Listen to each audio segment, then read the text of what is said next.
Good morning student, मेरा नाम है पुष्पांजलि सिंह और एग्री सक्सेस पॉइंट जयपुर में आपका स्वागत है। बच्चों, जो आज का अपना टॉपिक है वो टॉपिक है अपना मेट्रोलॉजी, जिसको हम मौसम विज्ञान भी बोल देते हैं। तो बच्चों, सबसे पहले मेट्रोलॉजी क्या होता है, यानी कि मौसम विज्ञान क्या होता है। यह विज्ञान की वो शाखा है जिसमें हम मौसम की गतिविधियों के बारे में स्टडी करते हैं। मतलब it is the branch of science that deal with the atmospheric conditions, यानी अपन जो मौसम की जो भी परिस्थितियाँ है, मौसम के जो भी प्रोसीजर्स है, मौसम की के बारे में जो ऑल ओवर स्टडी करते हैं वो अपन इस मेट्रोलॉजी ब्रांच के अंदर करते हैं। फिर अपना सेकंड है एग्री मेट्रोलॉजी, यानी कि जहाँ पे मतलब एग्रीकल्चर नाम जुड़ा हुआ है, यानी कि एग्रीकल्चर मेट्रोलॉजी। अगर हम मौसम की स्टडी एग्रीकल्चर के रेफरेंस में करते हैं, यानी कि मौसम का अपनी फसल के ऊपर क्या प्रभाव पड़ रहा है, अपनी क्रॉप्स के अगर रेफरेंस में, अपने क्रॉप के रिलेशन में अगर हम मौसम की स्टडी करते हैं तो उसको हम बोलते हैं एग्रीकल्चर मेट्रोलॉजी। अब सबसे इंपॉर्टेंट बात ध्यान रखने की यहाँ पे ये है कि जो मेट्रोलॉजी वर्ड है वो ग्रीक लैंग्वेज से लिया हुआ है। बच्चों, कौन सी लैंग्वेज से लिया हुआ है? ग्रीक लैंग्वेज से लिया हुआ है, यानी कि जो ये मेट्रोलॉजी शब्द है ये ग्रीक भाषा का शब्द है। फिर जो अपना एग्रीकल्चर मेट्रोलॉजी है तो ऑल्सो वो भी ये वाला जो मेट्रोलॉजी और ये मेट्रोलॉजी नाम तो दोनों सेम ही है। तो जो ये एग्रीकल्चर मेट्रोलॉजी है वो भी अपना कौन सा शब्द है? ग्रीक भाषा का शब्द है। एग्रीकल्चर जो मेट्रोलॉजी है ये दोनों के दोनों शब्द ग्रीक भाषा के शब्द हैं। अब अपन को ध्यान पे यहाँ पे ये रखना पड़ेगा, एक सिंपल सी ट्रिक है बच्चों, जिन भी शब्दों के पीछे लास्ट में लोजी आता है या मतलब लोजी आता है या लोगस आता है, वो सारे शब्द ज्यादातर स्पेशली 80 to 90% केसेस में ग्रीक भाषा के शब्द ही होते हैं। और जिन शब्दों के एंड में कल्चर आता है वो ज्यादातर लैटिन भाषा से लिए हुए होते हैं। जैसे कि एग्रीकल्चर, अब एग्री के बाद में कल्चर आ रहा है, यानी कि उसके एंड में कल्चर शब्द आ रहा है। तो जहां पे अपना कल्चर शब्द आता है वो ज्यादा लैटिन भाषा के शब्द होते हैं, और जहां पे अपने लोजी शब्द आता है वो होते हैं अपने ग्रीक लैंग्वेज से लिए हुए शब्द। अब एग्रीकल्चर मेट्रोलॉजी जैसे मैंने आपको पहले ही बता दिया, एग्रीकल्चर के रेफरेंस में मौसम की स्टडी करना ही एग्रीकल्चर मेट्रोलॉजी है। अब इसके बच्चों फादर कौन है, मतलब एग्रीकल्चर मेट्रोलॉजी के जनक किसको बोला जाता है, किसको हम एग्रीकल्चर मेट्रोलॉजी का जनक बोलते हैं? तो वो है हमारे रामदास, जो कि इंडिया के हैं। मतलब जो इंडिया में अगर बोला जाए कि एग्रीकल्चर मेट्रोलॉजी के बच्चों फादर कौन है, तो अपने रामदास है। अब थर्ड पे अपन आएंगे, मेट्रोलॉजी क्लियर हो चुका। एग्रीकल्चर मेट्रोलॉजी किसे कहते हैं, यानी मौसम विज्ञान का अध्ययन in reference to agriculture crop is known as agriculture meteorology. अब जो अपना थर्ड पॉइंट है उस पे आएंगे एटमॉस्फेयर। अगर हम मेट्रोलॉजी यानी मौसम विज्ञान की बात कर रहे हैं तो हमको वायुमंडल पढ़ना बहुत जरूरी हो जाता है, क्योंकि वायुमंडल ऑल्सो मेट्रोलॉजी का इंपॉर्टेंट फैक्टर है, इंपॉर्टेंट पार्ट है। एटमॉस्फेयर जिसको हम बोल देते हैं वायुमंडल। बच्चों, एटमॉस्फेयर को हिंदी में बोलते हैं वायुमंडल। ये वायुमंडल क्या है, अब हम पढ़ेंगे वायुमंडल के बारे में। जो अपना मिक्सचर ऑफ गैसेज है, यानी कि गैसों का जो मिश्रण है जिसने अर्थ को चारों तरफ से घेरा हुआ है, वही अपना वायुमंडल है। जैसे कि अपन यहाँ पे खड़े हैं, अपन पृथ्वी के ऊपर खड़े हैं, तो पृथ्वी के जो चारों तरफ जो गैस विभिन्न प्रकार की जो गैसों का जो आवरण है वही बच्चों मिलके एटमॉस्फेयर बनाता है, यानी कि आपका वायुमंडल बनाता है। तो एटमॉस्फेयर क्या? मिक्सचर ऑफ गैसेज, यानी कि गैसों का मिश्रण, विच सराउंडेड, जिन्होंने घेरा हुआ है किसको? अर्थ को, फ्रॉम ऑल साइड, यानी कि गैसों का वो मिश्रण जिसने पृथ्वी को चारों तरफ से घेरा हुआ है वो अपना होता है एटमॉस्फेयर, जिसको हम बोल देते हैं वायुमंडल। यानी कॉम्बिनेशन है या मिक्सचर है, मिश्रण है बहुत सारी गैसेस का, जिसमें कुछ कॉमन गैसेज है, जैसे सब नाइट्रोजन हुई, कार्बन डाइऑक्साइड हुई, और अपनी ऑर्गन हुई और अपना ऑक्सीजन हुई। इसके बारे में हम पढ़ेंगे कि कितनी कंसंट्रेशन में कौन सी गैसेज वहां पे मिलती है। जो अपना वायुमंडल है बच्चों वो यहाँ से 1600 किलोमीटर तक फैला हुआ है। अगर पूछे कि अपना वायुमंडल कितने किलोमीटर के अंदर फैला हुआ है तो इसका आंसर है 1600 किलोमीटर। अगर अपन समुद्र तल से ऊंचाई से बात करें, जैसे मीन सी लेवल जिसको हम समुद्र तल से ऊंचाई बोल देते हैं, तो जैसे जैसे हम ऊपर की तरफ जाएंगे तो 1600 किलोमीटर तक अपना पूरा का पूरा वायुमंडल फैला हुआ है, जो कि कुछ परतों में विभाजित है, यानी कि जो कुछ उसका जो डिवाइड है कुछ परतों में जिन्होंने करा हुआ है। अब पढ़ेंगे हम कंपोजिशन ऑफ एटमॉस्फेयर, यानी कि एटमॉस्फेयर में ज्यादातर अपन ने जैसे पहले ही पढ़ा है मिक्सचर ऑफ गैसेज है, यानी कि अपना एटमॉस्फेयर है मिश्रण है गैसों का जिन्होंने पूरी अर्थ को चारों तरफ से घेरा हुआ है, यानी कि जो कि फैली हुई है जो गैसेज चारों तरफ। अब हम पढ़ेंगे कंपोजिशन, यानी कौन सी जो ऐसी गैसें हैं जो हमारे एटमॉस्फेयर में सबसे ज्यादा मिलती है और किस परसेंटेज में मिलती है। तो सबसे पहले बच्चों है अपना नाइट्रोजन, जिसको हम N2 गैस बोल देते हैं। जो अपनी नाइट्रोजन गैस है वो एटमॉस्फेयर में सबसे ज्यादा घनत्व में, इसकी सबसे ज्यादा अबंडेंस है अपने एटमॉस्फेयर में। इसका जो परसेंटेज है 78.08%। मतलब अपनी जो नाइट्रोजन गैस है जिसको एटमॉस्फेयर में इसका जो कॉन्ट्रीब्यूशन है वो 78.08% है। सेकेंड अपनी जो गैस है जो नाइट्रोजन के बाद सबसे ज्यादा मात्रा में मिलती है वो है अपना ऑक्सीजन। ऑक्सीजन कितना है यहाँ पे बच्चों 20.95 यानी 20.95%। आपके एग्जाम में यहाँ से क्वेश्चन आ सकते हैं कि नाइट्रोजन का कितना परसेंटेज है अपने वायुमंडल में, अपने एटमॉस्फेयर में इसका कितना कंट्रीब्यूशन है, या फिर अपने ऑक्सीजन का कितना कंट्रीब्यूशन है। फिर जो थर्ड नंबर की जो अपनी गैस आती है जो कि है जिसका नाम है ऑर्गन। ऑर्गन गैस का क्या कंट्रीब्यूशन है, कितना परसेंटेज वायुमंडल में मिलता है, ये मिलता है 0.93%, यानी आपका जो ऑर्गन है वो है 0.93%। फोर्थ नंबर पे है अपना CO2 जो कि सबसे ज्यादा इंपॉर्टेंट है, क्योंकि ये जो क्वेश्चन है आपके जेट में भी आता है, ICR BHU कोई भी एग्जाम हो, चाहे आपका कॉम्पिटिटिव एग्जाम हो या फिर आपका कोई एंट्रेंस एग्जाम हो, और ये CO2 का जो कॉन्सेंट्रेशन है वो हर बार आपको देखने को मिलेगा और ये क्वेश्चन बहुत बार रिपीट हुआ है, तो इसको आपको अच्छे से याद करना है। जो अपना CO2 का जो कंसंट्रेशन है, यानी CO2 का जो CO2 का जो मात्रा है जो एटमॉस्फेयर में है वो है अपने 0.03%, और ऑलमोस्ट इसको अपन 300 ppm भी बोल देते हैं। कई बार पेपर में लिखा आता है जो आपके CO2 यानी जो आपकी कार्बन डाइऑक्साइड गैस है वो ppm में कितनी है, अगर ppm में वहां पे लिखा आता है तो वो है 300 ppm, यानी कि आपकी 300 ppm जो कार्बन डाइऑक्साइड गैस है वो एटमॉस्फेयर में मिलती है। अगर परसेंटेज में बच्चों पूछे तो 0.03%। आपको ये ध्यान रखना है, ये पॉइंट बहुत अच्छे से पढ़ना है। फिर फोर्थ पे है अपना वाटर वेपर। जो अपनी वाटर वेपर है वो ऑलमोस्ट 1 से 4%, यानी कि 1 से 4 के बीच वेरी करती है। 1 से 4% अपने जो वाटर वेपर है वो एटमॉस्फेयर में मिलते हैं। बच्चों ये सारा कॉम्पोजिशन है एटमॉस्फेयर का, यानी जो आपका वायुमंडल है इन में जो सबसे ज्यादा जो अबंडेंस यानी घनत्व में जो गैस मिलती है वो आपकी नाइट्रोजन हो गई, ऑक्सीजन हो गई, ऑर्गन हो गई, कार्बन डाइऑक्साइड हो गई और आपके वाटर वेपर हो गए।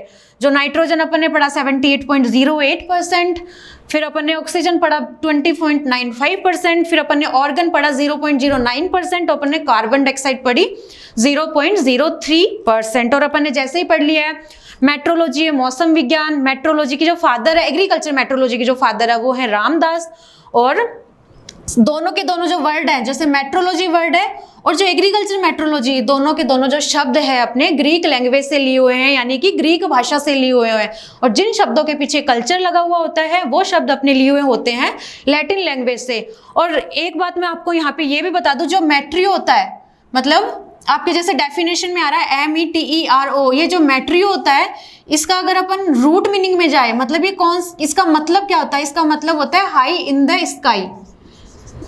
बच्चों इसका क्या मतलब होता है, हाई इन द स्काई। तो अपन यहाँ से मेट्रोलॉजी के रूट वर्ड से भी पता कर सकते हैं कि ये ऐसी साइंस है जो कि डील करती है स्काई यानी कि बहुत ऊंचाई पे, यानी कि अपने स्काई से रिलेटेड है। जैसे हाई इन द स्काई अपन इस रूट वर्ड को देख के भी पता लगा सकते हैं कि जो अपनी मेट्रोलॉजी है, जो मौसम विज्ञान जिसको हम बोल देते हैं, वो साइंस है किसकी, वो अपनी साइंस है जो भी अपने वायुमंडल में बहुत सारी जो प्रोसेस होती है या प्रोसीजर्स जो भी होते हैं उनकी साइंस है।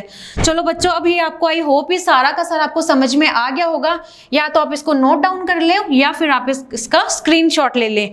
फिर अपन नेक्स्ट पढ़ेंगे स्ट्रक्चर ऑफ एटमॉस्फेयर, यानी कि एटमॉस्फेयर की संरचना। नोट डाउन कर लो बच्चों आप इसको जल्दी से। जो हम नेक्स्ट पढ़ेंगे वो है हमारा स्ट्रक्चर ऑफ एटमॉस्फेयर।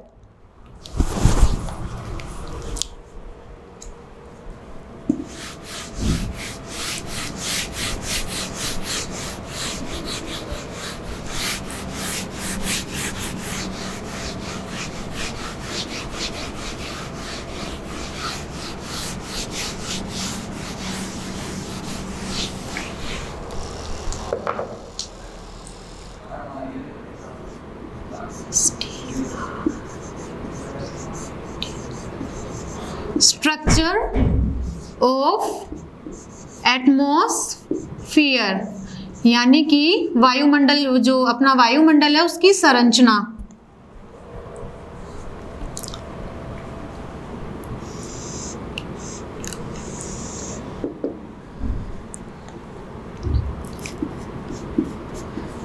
बच्चों ये जो अपना स्ट्रक्चर ऑफ एटमॉस्फेयर है ये अपनी जो डिवाइडेड है 4 पार्ट्स में, मतलब it is divided in 4 parts. अब हम इन जो चारों के जो पार्ट्स हैं इसके, यानी जो 4 भाग हैं उनके बारे में हम यहाँ पे पढ़ेंगे।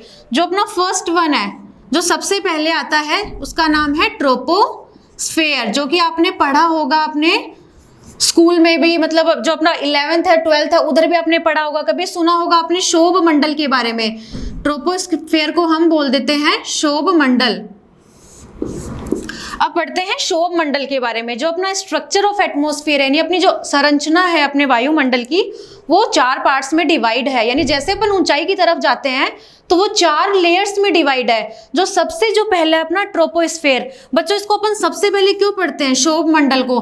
क्योंकि ये अपने पृथ्वी के सबसे नियर है, यानी it is the nearest to the our earth, मतलब अपनी धरती से जो सबसे पास वाला जो मंडल है वो है अपना शोभ मंडल, जिसको हम बोल देते हैं ट्रोपोस्फेयर। अब हम ऊंचाई के लेवल पे बात करेंगे, यानी कि मीन सी लेवल, यानी कि समुद्र तल से ऊंचाई शोभ मंडल की कितनी है। जैसे अपन हाइट पे जाते हैं तो करीबन 18 किलोमीटर तक अपना शोभ मंडल फैला हुआ है।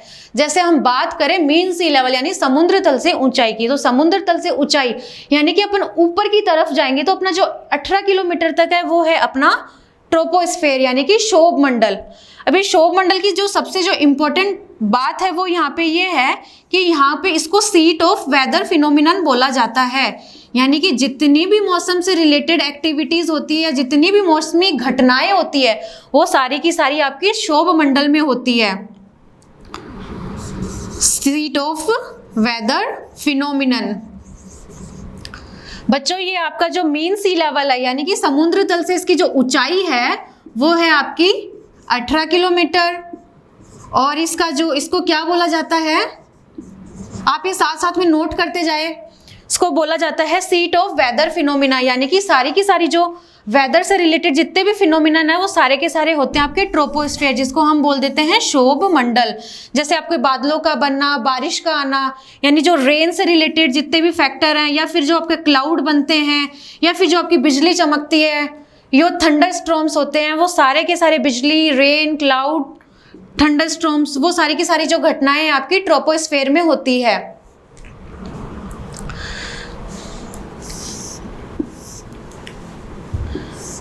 बच्चों आप ये नोट कर लीजिए, जो आपका ट्रोपोस्फेयर है जिसको हम शोभ मंडल बोलते हैं वो 18 किलोमीटर तक फैला हुआ है, और इसको सीट ऑफ वेदर फिनोमिनन बोला जाता है, यानी कि जो भी वेदर से रिलेटेड जितनी भी घटनाएं होती है, बादलों का बनना, क्लाउड या फिर बिजली चमकना, कड़कना, वो सारे के सारे आपके ट्रोपोस्फेयर यानी कि आपके शोभ मंडल में होते हैं। और सबसे जो खास बात है शोभ मंडल की ये है कि जैसे आपने बच्चों को भी नोटिस किया होगा, जैसे हम ऊंचाई पे जाते हैं, जैसे अपने राजस्थान में ले लो, अपन माउंट आबू पे जाते हैं, तो जैसे जैसे अपन ऊंचाई की तरफ बढ़ते हैं तो अपना टेम्परेचर गिरता जाता है, यानी कि अपना जो तापमान है वो धीरे धीरे कम होता जाता है।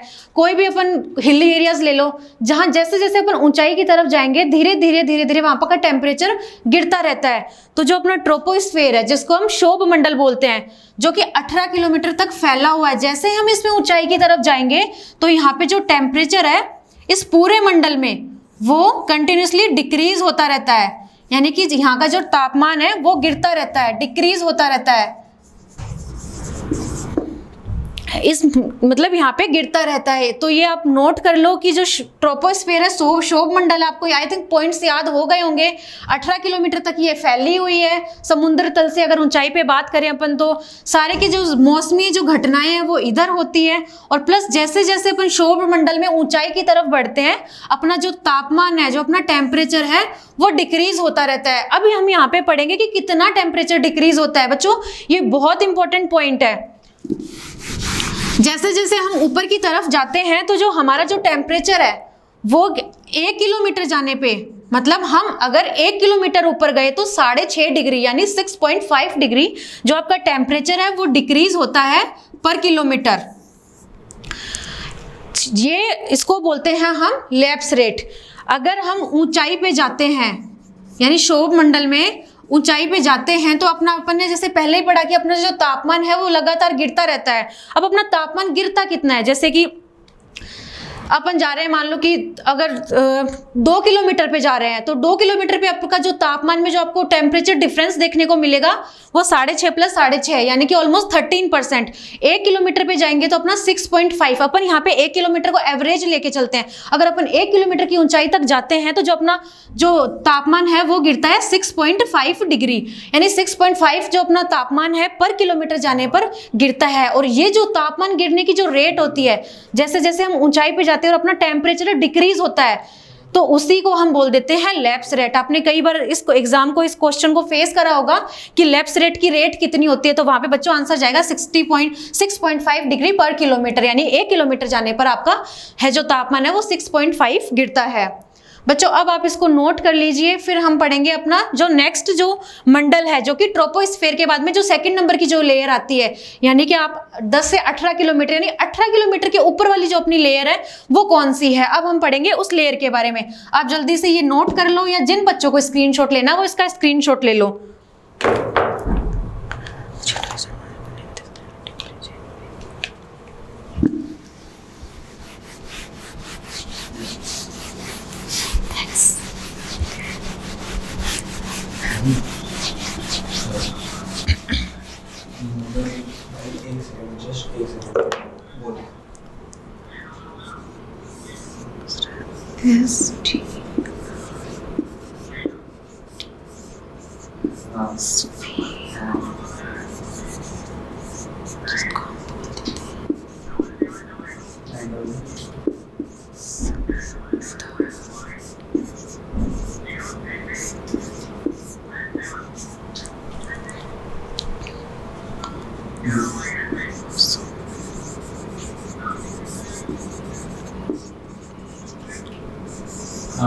कितना करना है,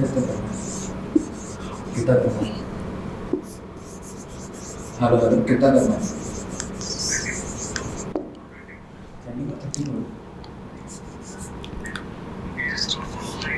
36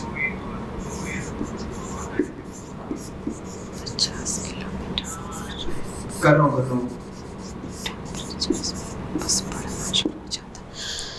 जो सेकंड जो अपना स्ट्रक्चर ऑफ जो एटमॉस्फेयर है, जो सेकंड वाला जो हम मतलब पार्ट पढ़ेंगे, जो सेकंड जो अपना मंडल है जो कि क्षोभ मंडल से और भी ऊंचाई के ऊपर स्थित है, या बोल सकते हैं कि क्षोभ मंडल के जो ऊपर यानी कि ट्रोपोस्फेयर के जो ऊपर वाला मंडल है वो है अपना स्ट्रेटोस्फेयर। स्ट्रेटोस्फेयर मतलब स्ट्रेटो का मतलब होता है समताप, और स्फेयर का जैसे आप सबको पता है स्फेयर का मतलब यहाँ पे मंडल होता है, तो ये हो गया अगर इसकी अपन हिंदी करना चाहे मतलब समताप मंडल। स्ट्रेटोस्फेयर बच्चा अपना होता है अपना समताप मंडल।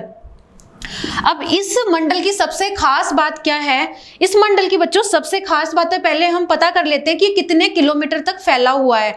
अगर हम समुद्र तल से ऊंचाई की बात करें, मतलब समुद्र तल से हम अगर हाइट लें तो ये जो मंडल है 18 से लेकर 50 किलोमीटर तक फैला हुआ है। बच्चों अपन ने पहले पढ़ा था कि अपना 18 किलोमीटर यानी 18 किलोमीटर तक था अपना ट्रोपोस्फेयर यानी कि क्षोभ मंडल। फिर 18 से ऊपर जाते हैं यानी 18 टू 50 किलोमीटर, जो 18 टू 50 किलोमीटर है अपना यानी कि 18 से 50 किलोमीटर है वो है अपना समताप मंडल।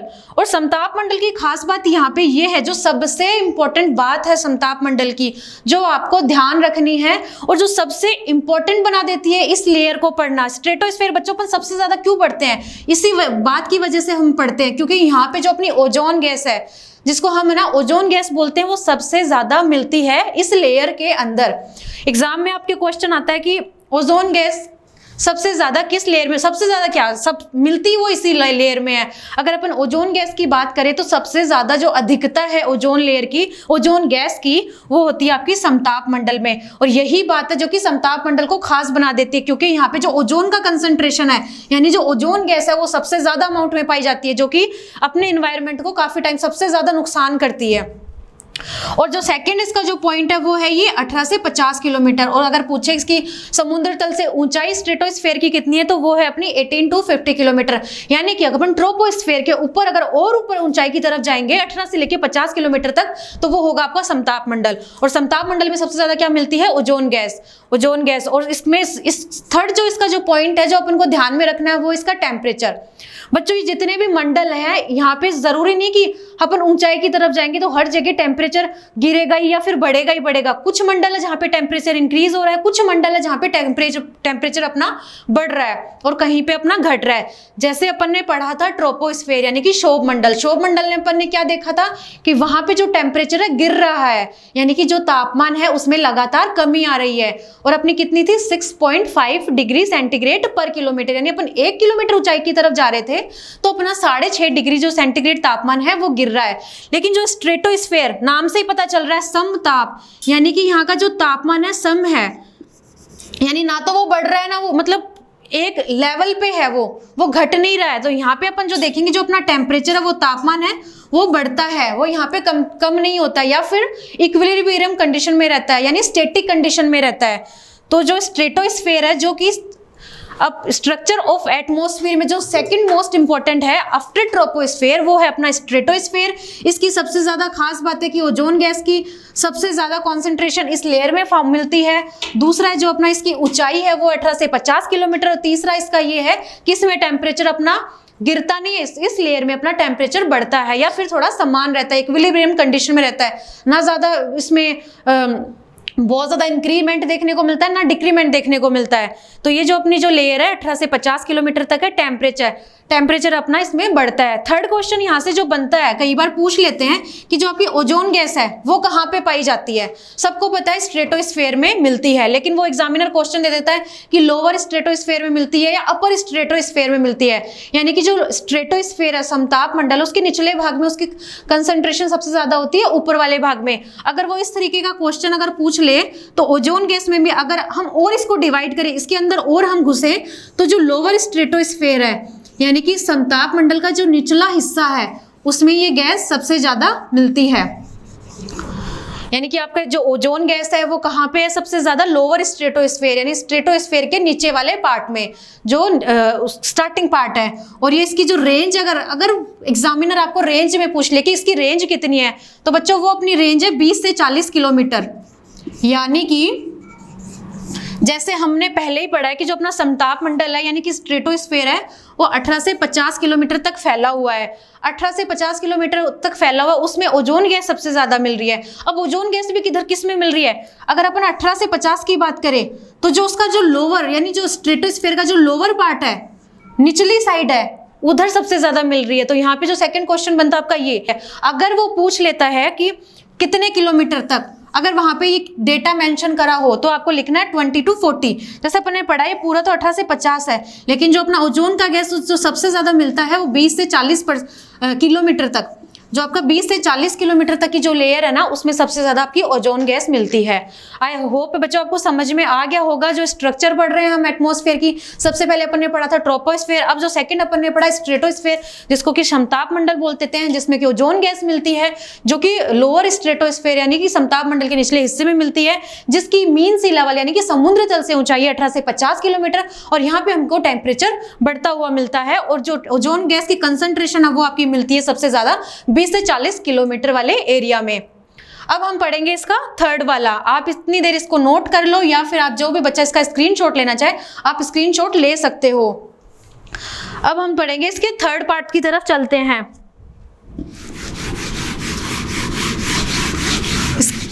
इसके जैसे हमने पहले पढ़ा कि 4 पार्ट्स में इसके 4 पार्ट होते हैं।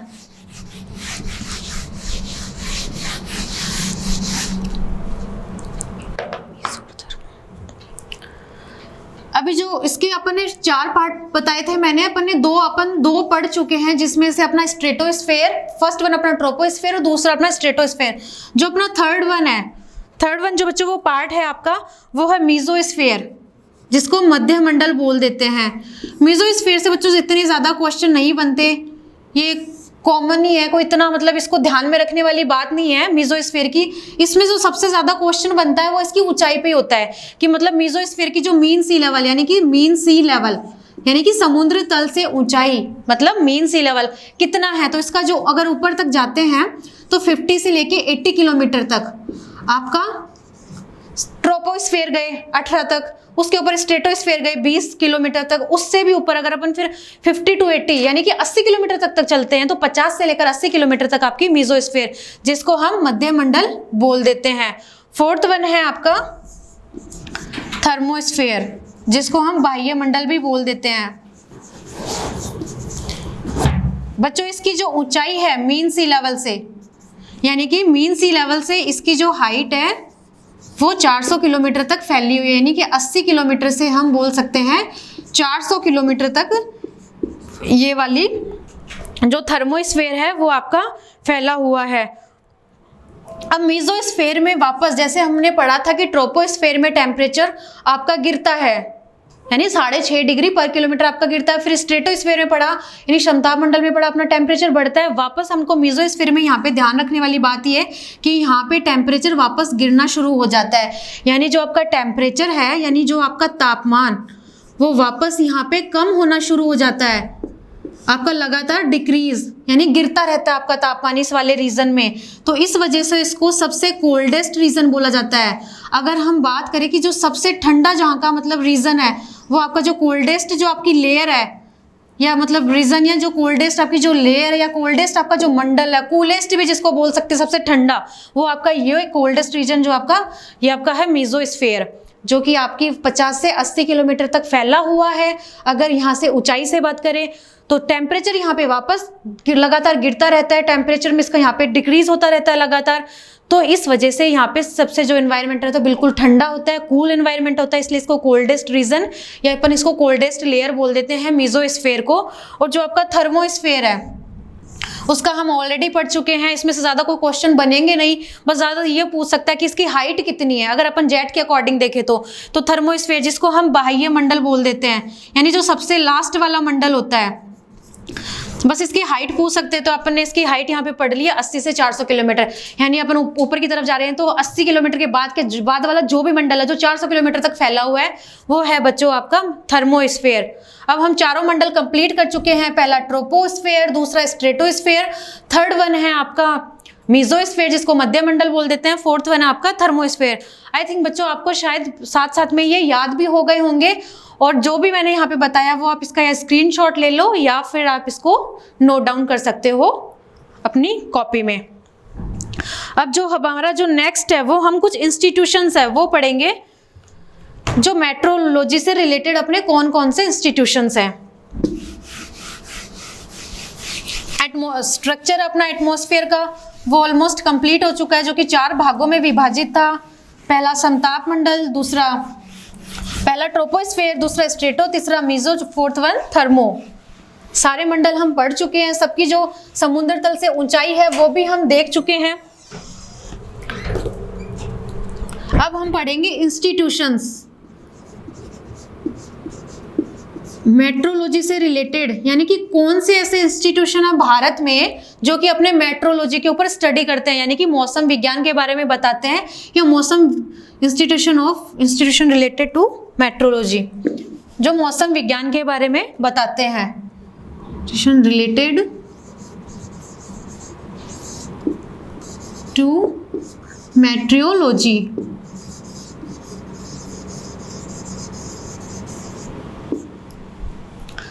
बच्चों अब ये जो इसके अंदर हम पढ़ेंगे कि कौन कौन से जो इंस्टीट्यूशन है भारत के अंदर जो मेट्रोलॉजी के ऊपर काम कर रहे हैं, या जो कि मेट्रोलॉजी है कि जो जलवायु विज्ञान के बारे में बताते हैं, जो मौसम की हमको जानकारी देते हैं कि अपना वेदर कौन सा, अपना किस तरीके का वेदर है या कौन सा क्लाइमेट है, क्लाइमेट और वेदर की जो संपूर्ण जानकारी देते हैं वो इन इंस्टीट्यूशंस देते हैं।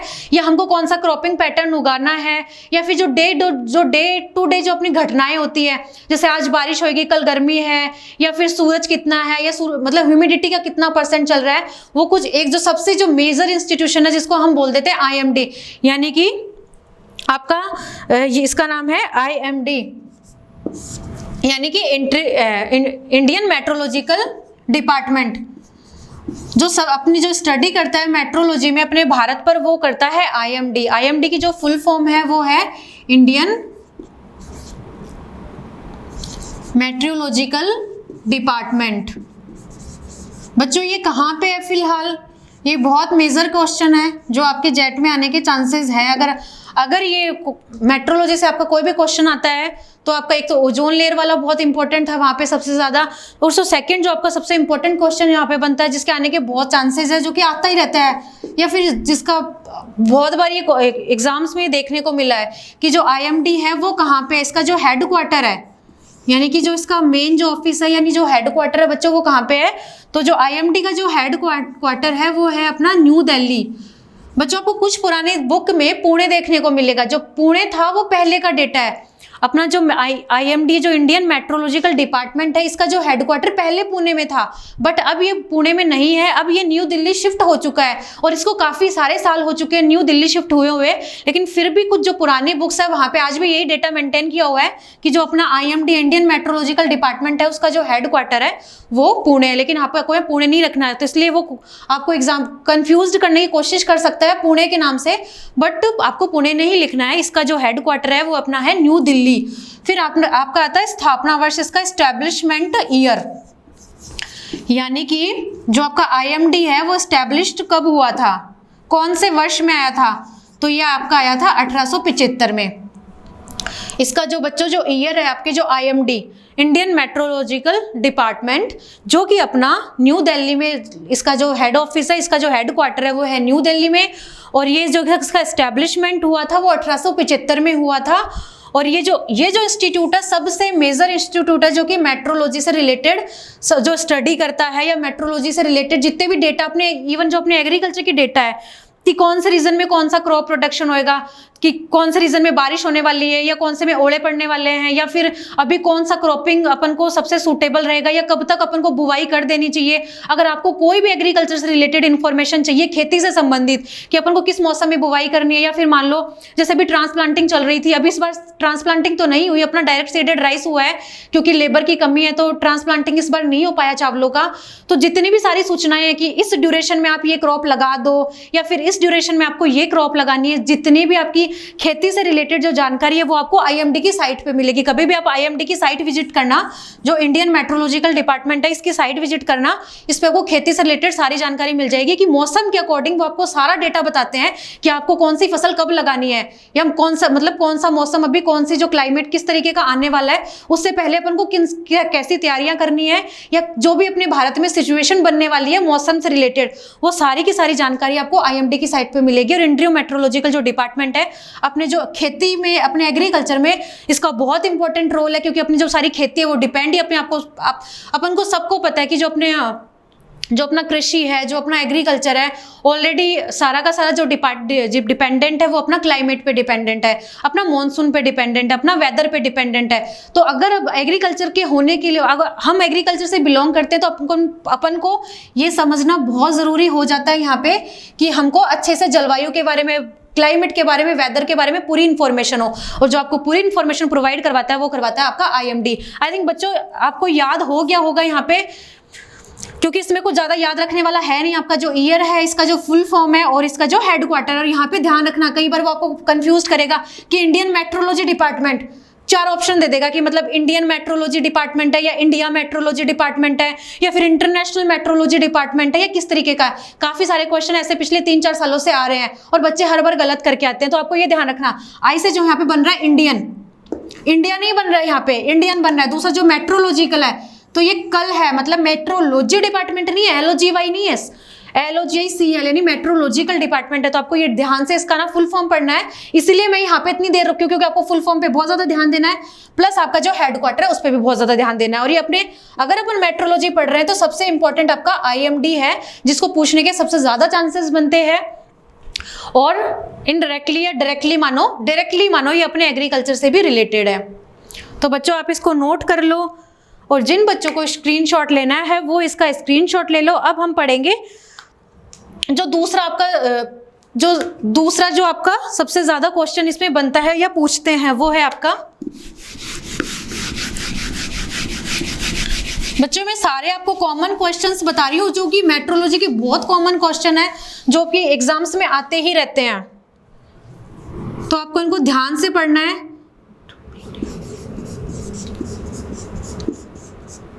आई थिंक बच्चों सबने आपने ये नाम सुना होगा, NCMRWF।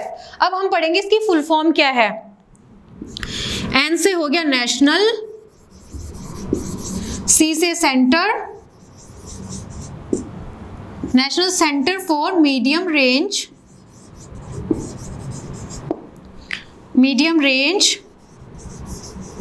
Weather forecasting.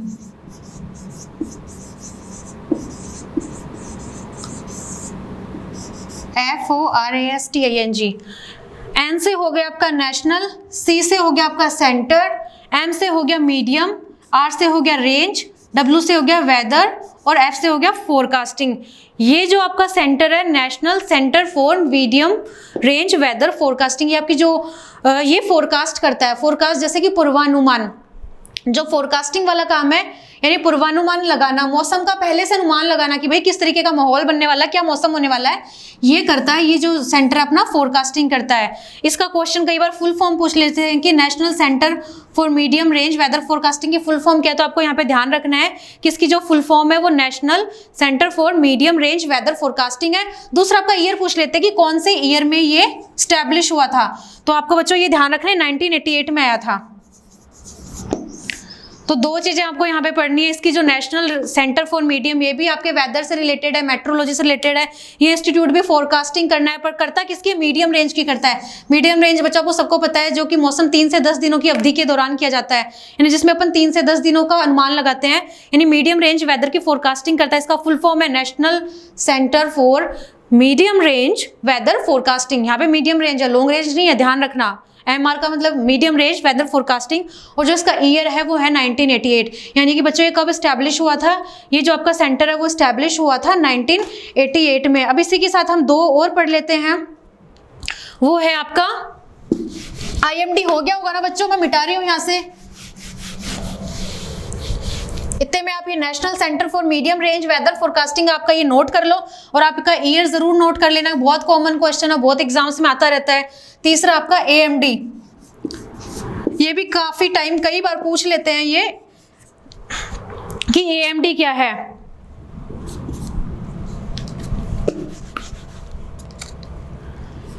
AMD का नाम है एग्रीकल्चर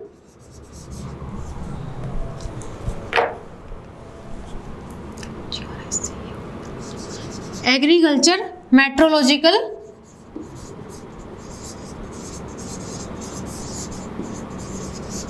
डिवीजन।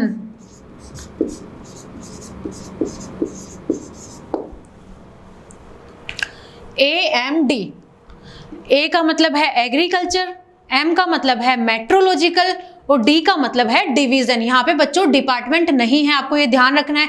क्या पता बाई चांस से फुल फॉर्म पूछ ले AMD कि AMD की क्या फुल फॉर्म है, आपको कंफ्यूज करने के लिए, क्योंकि हर जगह हम D का डिपार्टमेंट पढ़ते हैं, बट यहाँ पे डिपार्टमेंट नहीं है, यहाँ पे है आपका मेट्रोलॉजिकल डिवीजन, यानी कि AMD।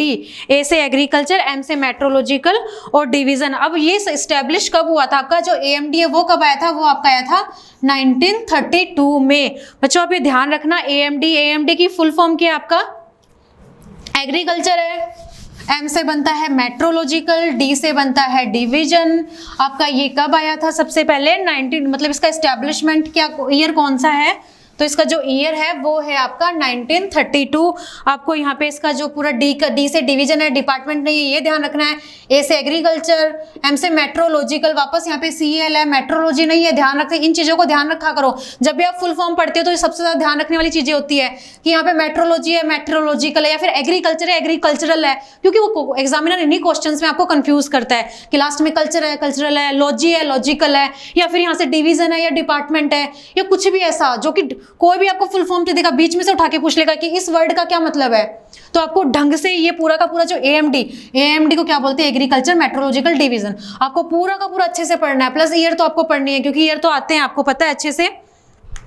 अब हम एक जो इसी के साथ एक और जो इम्पोर्टेंट और है वो हम पढ़ लेते हैं, जो कि पढ़ना हमको बहुत जरूरी है, वो भी फार्मर वेदर बुलेटिन। ये भी काफ़ी बार पूछ लेते हैं, तो आपको ध्यान रखना है जो एफ, डब्ल्यू और बी, मतलब एफ का मतलब है फार्मर और डब्ल्यू का मतलब है वेदर, वेदर मतलब मौसम, और थर्ड बी का मतलब है बुलेटिन। तो आपको इसकी फुल फॉर्म अगेन वही वाली बात है, आपको इसकी एफ डब्ल्यू बी की आपको फुल फॉर्म ध्यान रखनी है कि एफ से फार्मर है, डब्ल्यू से वेदर है, बुलेटिन है, यानी कि नाम से ही पता चल रहा है कि ये वेदर का बुलेटिन है एक तरीके का, यानी वेदर के बारे में पूरा का पूरा जो बुलेटिन है, जो सूचना होती है, वो यहाँ पे इसके अंदर बताई जाती है फार्मर, अभी कृषि से संबंधित चीज़ों की। तो ये फार्मर वेदर बुलेटिन है जो कि किसानों के लिए बनाया हुआ है। और जो इसका साथ में इसका भी अपन साथ में ईयर पढ़ लेते हैं, ये कौन सी ईयर में आया था, 1945 में। अपन ने सारे इंस्टीट्यूट्स के ईयर पढ़े हैं, आपको ध्यान रखना है। IMD अपन ने बच्चों रिवीजन कर लेते हैं कि अपन ने सबसे पहले पढ़ा था IMD, यानी कि इंडियन मेट्रोलॉजिकल डिपार्टमेंट। जो अपन ने इंडियन मेट्रोलॉजिकल डिपार्टमेंट पढ़ा था, उसका जो आपका स्थापना वर्ष क्या था, आपको याद होगा सबको, 1875 था। आपको सब बच्चों को याद रखना है, उसको सबसे ज़्यादा इंपॉर्टेंट है IMD, इंडियन मेट्रोलॉजिकल डिपार्टमेंट, जो कि अपने इंडिया में सबसे जो मेन बोलते हैं ना, सबसे जो हेड डिपार्टमेंट है, जो कि सारी मेट्रोलॉजी, कृषि, मौसम विज्ञान की सारी जो जानकारियां देता है, वही देता है। सबसे जो सारे मेट्रोलॉजी डिपार्टमेंट सबसे ऊपर काम करता है अपना IMD, मतलब वो अपनी एपेक्स, सबसे एपेक्स इंस्टीट्यूशन बोल सकते हैं, सबसे वो बॉडी है। तो सब वो आया था अपना 1875 में। फिर अपन ने सेकंड पे पढ़ा था national centre for medium range weather forecasting, उसका फुल फॉर्म पढ़ना आपको अच्छे से। साथ में आपको ये ध्यान रखना, उसकी जो एस्टेब्लिशमेंट का जो ईयर है वो है 1988, यानी कि भारत में 1988 में national centre for medium range weather forecasting बना था। थर्ड आपका काफ़ी कई बार पूछ लेते हैं, तो आपको इस चीज़ को भी पढ़ लेना। AMD, आपका AMD का फुल फॉर्म क्या है, एग्रीकल्चर मेट्रोलॉजिकल डिवीजन।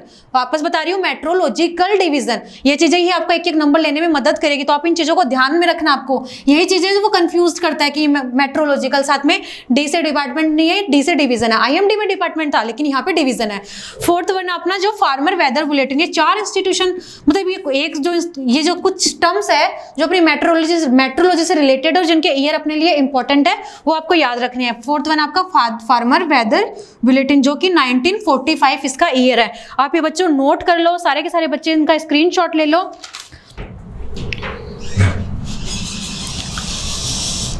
और एक जो क्वेश्चन बनता है अपना,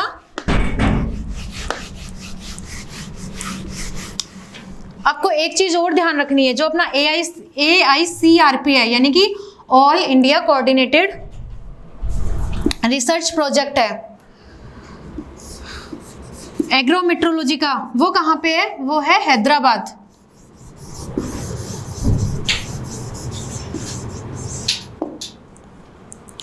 अगर पूछ ले ऑल इंडिया कोऑर्डिनेटेड, जैसे A से होगा ऑल, I से होगा इंडिया, C से होगा कोऑर्डिनेटेड, R से रिसर्च, P से प्रोजेक्ट ऑन एग्रोमेट्रोलॉजी, A से एग्रीमेट्रोलॉजी, A से एग्री और M से मेट्रोलॉजी। इसका जो हेडक्वार्टर है वो कहाँ पे आपका, हैदराबाद। इसकी मैं यहाँ पे फुल फॉर्म लिख देती हूँ AICRP की। A से होगा ऑल, I से इंडिया, C से कोऑर्डिनेटेड,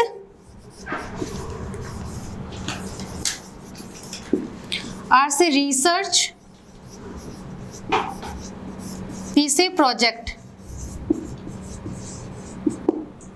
ये जो आपका all India coordinated research project है, उसका जो हेडक्वार्टर है वो कहाँ पे है, वो है हैदराबाद में। मैंने यहाँ पे AICRP की फुल फॉर्म लिख दी है, आप इसको नोट कर लो। साथ में आपको ये भी ध्यान रखना है कि जो एग्रोमेट्रोलॉजी का वो जो AICRP है वो कहाँ पे आपका हैदराबाद, और AICRP की फुल फॉर्म है मैंने वो यहाँ पे बता दी है।